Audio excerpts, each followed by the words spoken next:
Bonjour à tous et bienvenue sur la chaîne que personne connaît.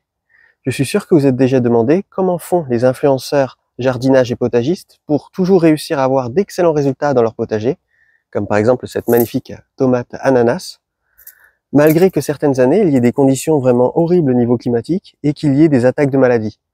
Je me la suis pendant très longtemps posé cette question, moi aussi, et c'est seulement après avoir appliqué les choses que je vais vous expliquer dans cette vidéo que j'ai réussi à avoir à mon tour d'excellents résultats dans mon potager. En fait, la différence de votre potager par rapport au leur, c'est que eux, ils utilisent systématiquement des engrais et des amendements. Et c'est ça qui permet d'avoir d'excellents résultats année après année. Souvenez-vous, dans cette vidéo-ci, dont je vous mets la miniature juste ici, j'avais relevé le défi de produire un maximum de nourriture sur ce tout petit rebord de fenêtre en utilisant des techniques de permaculture. Et comme vous pouvez le voir, c'est plutôt efficace. Là, j'ai 6 grosses salades, et encore, elles étaient encore plus grosses il y a quelques jours, mais vu qu'il a fait très chaud ces derniers jours, elles se sont un peu rabougries, sans parler que j'ai un peu tardé et du coup elles sont montées en fleurs. Et pour avoir des résultats aussi impressionnants, j'ai utilisé des techniques que je vais vous expliquer dans cette vidéo. Parmi ces engrais et ces amendements, certains sont tenus secrets, car à chaque fois qu'ils sont dévoilés, cela crée d'énormes polémiques. Mais ici, vous êtes sur la chaîne Personne connaît. Dans cette vidéo, je vais tout vous dévoiler. Et quitte à choquer, autant assumer. Cette vidéo sera donc une vidéo spéciale horreur au potager. Allez, c'est parti.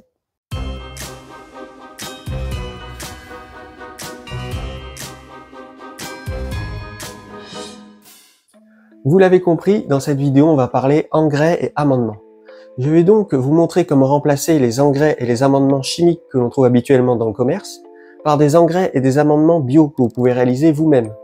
Mais vu que sur cette chaîne, j'essaye toujours de vous proposer du contenu exclusif, du contenu que vous ne trouverez nulle part ailleurs, je ne vais pas vous parler uniquement des techniques que l'on voit habituellement sur YouTube, mais je vais également vous parler de techniques qui sont volontairement dissimulées par les autres influenceurs potagistes pour éviter de créer des polémiques.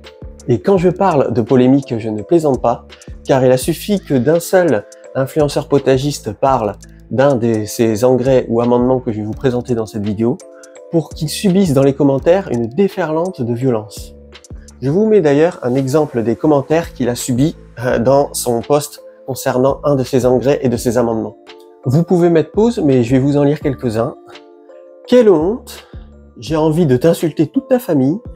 Je viens de voir quoi là? Vous êtes cintré.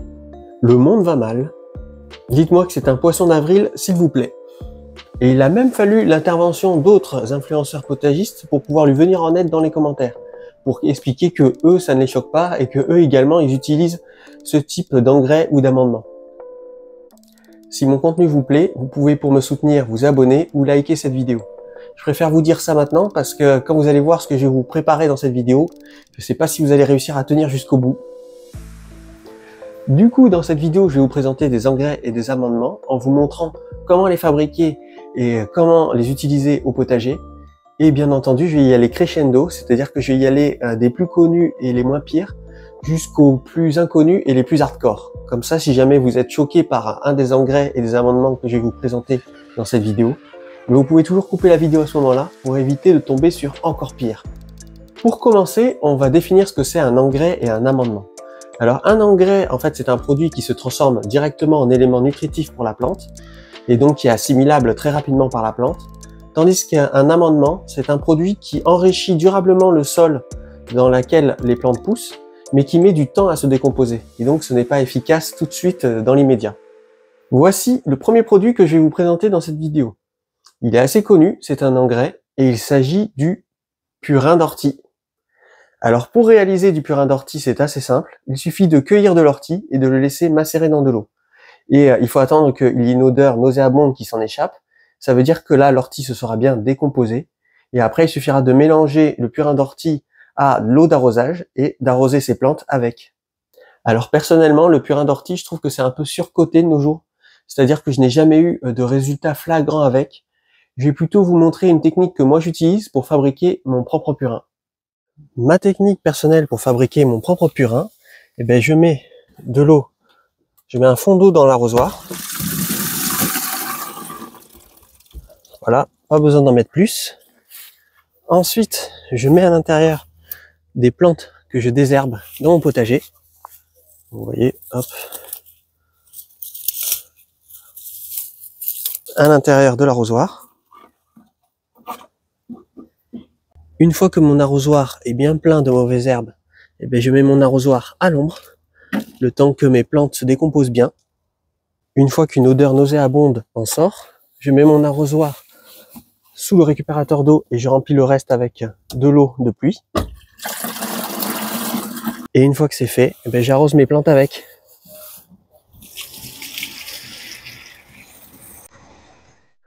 Voici le deuxième produit que je vais vous présenter dans cette vidéo. Ce deuxième produit est également un engrais et c'est de l'eau de cuisson. Bien évidemment, quand je parle d'eau de cuisson, je parle d'eau de cuisson sans sel, c'est-à-dire de l'eau de cuisson où on n'a pas rajouté du sel préalablement, car le sel est toxique pour les plantes. Je parle d'eau de cuisson où c'est simplement de l'eau du robinet ou de l'eau filtrée dont on s'est servi pour cuisiner les aliments. Le gros avantage de l'eau de cuisson, c'est que ça permet de réutiliser de l'eau usagée, et donc ça évite le gaspillage. Et le deuxième gros avantage, c'est qu'on n'a pas besoin de le diluer, c'est-à-dire qu'on peut l'utiliser tel quel pour arroser les plantes. Pour utiliser l'eau de cuisson, il n'y a rien de plus simple. Il suffit d'arroser directement la plante avec.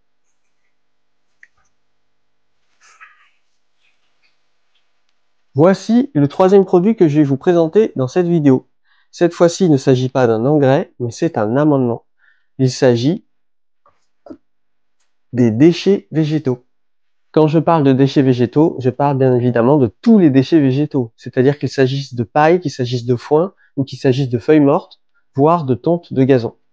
Pour son utilisation, je vous en ai déjà parlé, moi je vous recommande de le mettre en paillage sur une bande de culture. Comme ça peut servir de protection contre les rayons du soleil, ça peut permettre de garder l'humidité dans la terre et ça sert de refuge pour les micro-organismes. Et une fois que les micro-organismes l'auront bien décomposé, ils vont l'intégrer en profondeur dans la butte de culture. Et moi, je vous recommande de mettre régulièrement une couche comme ça de déchets végétaux. Pour l'utilisation des débris végétaux, je le mets simplement en paillage. Hop, sur mes bandes de culture. Attention, on rentre dans le dur. Le quatrième produit que je vais vous présenter dans cette vidéo, c'est également un amendement et c'est les cheveux humains. Alors oui, il s'agit de mes propres cheveux, car il m'arrive parfois de me couper moi-même les cheveux. Je pense que ça se voit. Et bien entendu, ce sont des cheveux où on n'a pas utilisé de produits chimiques dessus, c'est-à-dire pas des cheveux où on les colore en rose ou en bleu, ou pas des cheveux où on utilise des produits chimiques pour leur entretien. Bien évidemment, on n'est pas obligé de se servir que de cheveux humains. On peut également se servir des poils de son chien, ou aussi des plumes des oiseaux, car les plumes des oiseaux sont composées eux aussi de kératine, comme le sont les poils et comme le sont les cheveux. Pour justifier ce que je dis, je vous mets juste ici un article qui parle également de cheveux humains pour enrichir les zones cultivées, et vous pouvez bien entendu mettre pause pour pouvoir lire tranquillement l'article. Pour l'utilisation des cheveux humains, et bien là, je les mets sous le paillage. Hop, je creuse un peu. Et voilà. Voici le cinquième produit dont je vais vous parler. Cette fois-ci, c'est un engrais. Ça sent un peu mauvais. Et il s'agit de l'urine. Alors oui, l'urine, vous avez déjà dû sûrement en entendre parler sur Internet. En fait, c'est un engrais qui est tellement puissant qu'on est obligé de le diluer dans l'eau car les plantes peuvent faire une overdose d'azote. Donc du coup, on le dilue dans l'eau, on met 10% d'urine pour 100% d'eau et du coup, ça permet ainsi de pouvoir l'utiliser au potager et arroser ses plantes avec. Alors oui, l'urine est très intéressant au potager. Moi, avec, j'obtiens toujours de très bons résultats. Et pour l'utiliser, moi personnellement, ce que je fais, c'est que je mélange 10% d'urine dans 100% d'eau de cuisson. Comme ça permet de diversifier les apports de nutriments et ça permet de créer en fait un engrais qui est hyper efficace. Pour l'utilisation de l'urine au potager, je mets 1 litre d'urine dans un arrosoir de 10 litres. Hop, je rajoute de l'eau pour remplir l'arrosoir jusqu'au maximum. Et après, j'arrose les plantes avec.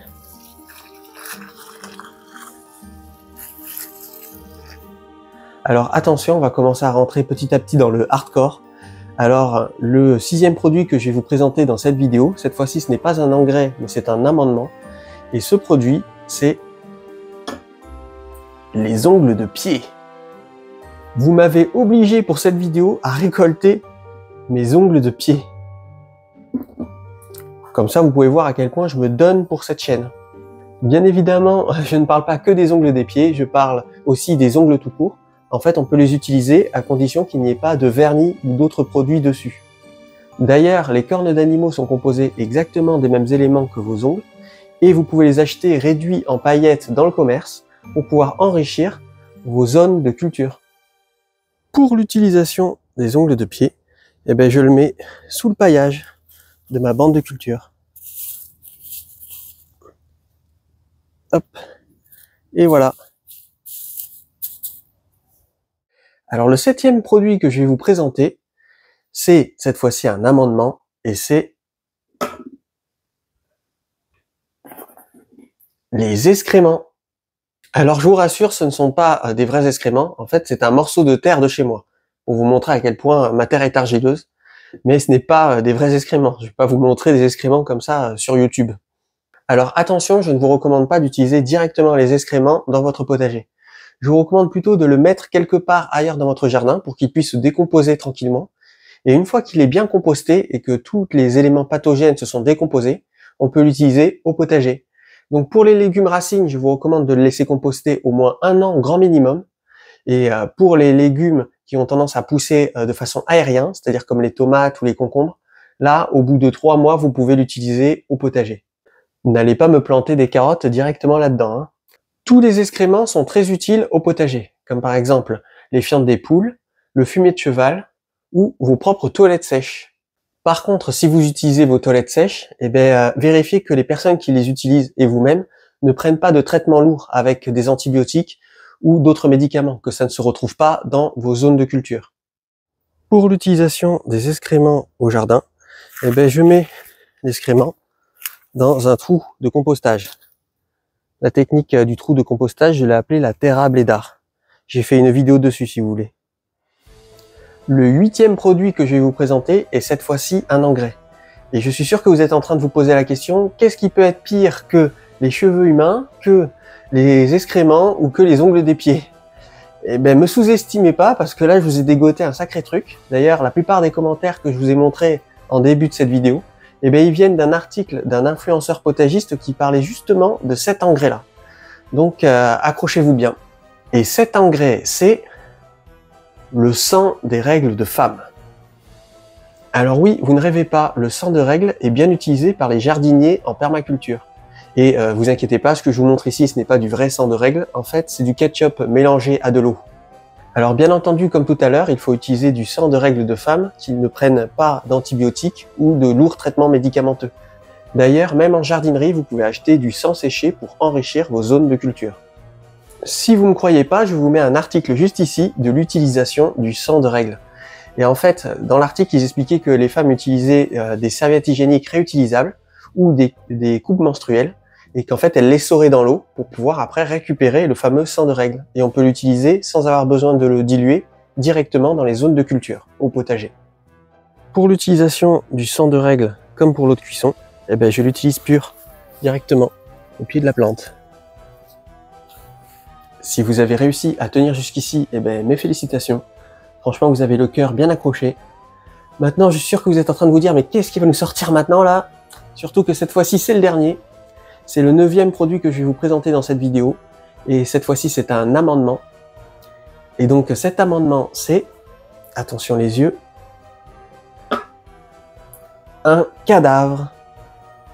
Et oui, c'est la suite logique, parce que si le sang est utile au potager, si les cheveux sont utiles au potager, si les ongles sont utiles au potager, du coup, un cadavre qui est composé de tous ces éléments-là, plus les os, c'est très utile pour enrichir vos zones de culture. Alors ne vous inquiétez pas, ce n'est pas un vrai cadavre, hein, c'est un petit poney. Mais c'est pour illustrer. Donc bien entendu, si jamais vous trouvez un animal mort dans votre jardin, ou alors que votre animal de compagnie est mort, ou que vos voisins vous embêtent, rien de tel que les enterrer dans vos zones de culture. Et quand par exemple c'est un animal de compagnie pour lequel je suis attaché, je trouve que c'est une très belle sépulture que de l'enterrer au pied d'un arbre fruitier. Comme ça permet d'avoir un lieu pour pouvoir se recueillir. Et on peut mettre une petite gerbe de fleurs par-dessus. Et je trouve que c'est beaucoup plus spirituel de faire ça plutôt que de l'enterrer dans un simple trou et de mettre une croix dans son jardin. voire même que de le jeter à la poubelle, ce qui est encore plus cruel à mon goût. Alors moi, ce que je fais, c'est que si jamais je trouve un petit animal mort dans mon jardin, ben là, je l'enterre dans une de mes zones de culture et j'attends quelque temps, le temps qu'il se décompose. Et par contre, si je trouve un gros animal mort dans mon jardin, lui par contre, je vais plutôt l'enterrer au pied d'un de mes arbres fruitiers. Comme ça m'évitera de me retrouver avec des os trop gros en fait à l'intérieur de mes zones de culture. Comme ça, en se décomposant, il va enrichir le sol de mon arbre fruitier. Ça va permettre à l'arbre de mieux pousser. Et également, je trouve que c'est beaucoup plus spirituel d'enterrer un animal au pied d'un de ces arbres. D'ailleurs, si on était dans un pays où je pouvais choisir de la façon dans laquelle j'aimerais être enterré, je préférerais nettement être enterré au pied d'un arbre fruitier que plutôt qu'être enfermé dans une boîte sous une pierre tombale. Pour le cadavre d'un animal, eh ben, je l'enterre tout simplement au pied d'un arbre fruitier. Hop. Et voilà. Conclusion, il y a 1000 façons de remplacer les types de produits chimiques que l'on trouve habituellement dans le commerce et qui coûtent une blinde, par toute une gamme de produits qui peuvent remplacer et qui peuvent être tout aussi efficaces. Comme vous avez pu le voir, je me suis bien amusé à faire cette vidéo et n'hésitez pas à me dire dans les commentaires si vous voulez voir d'autres épisodes thématiques un peu dans ce genre-là. Et je vous dis à la prochaine pour de futurs contenus. Allez, salut!